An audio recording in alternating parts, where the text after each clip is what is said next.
Tell us about Galt's Gulch. It is the community that is depicted in Ayn Rand's Atlas Shrugged. That's right, and that's where we got the moniker from. And what's really been happening for the last decade or so, and something that I recognized, is that the U.S. is becoming more and more oppressive. There's more taxes, more regulation, and just like in the book Atlas Shrugged, a lot of people are finally having enough of it, and they're just shrugging out. And we're seeing many Americans, just yesterday they just announced that the most Americans ever are leaving this year, actually renouncing their citizenship.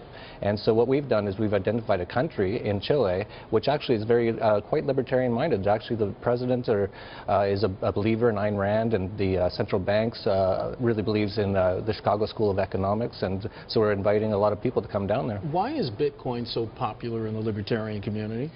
Well, I think if you think about libertarians, they don't want any government involvement in their life whatsoever, or most of them don't want any. I'm an anarcho-capitalist. I don't want any government whatsoever. So when you think about that, you definitely don't want to be using a government currency, a fiat currency from a central bank, which is run by governments.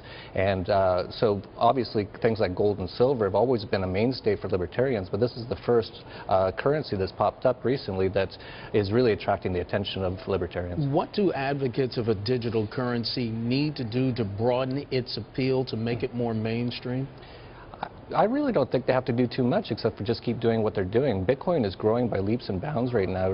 We saw Shopify.com is now using Bitcoin. They have tens of thousands of marketplaces on the internet. Subway restaurants, some of them have started accepting Bitcoin. If you go to some of these countries that have capital controls like Argentina, you can rent a hotel, rent a car with Bitcoin. So it's just growing by leaps and bounds all on its own. But as you know, there has been some controversy. The New York State Superintendent of Financial Services, Benjamin Lawsky, he announced yesterday that he's going to hold public hearings to determine if a BIT license should be issued for businesses for digital currency transactions. But in that same letter, he noted, quote, "The cloak of anonymity provided by virtual currencies has helped support dangerous criminal activity," end quote. What's the difference between secrecy and anonymity? Well, first of all, I want to say that Bitcoin is the exact same as the dollar. They say, oh, you might use it for money laundering or for drug trade. Well, that's what the dollar is used for today.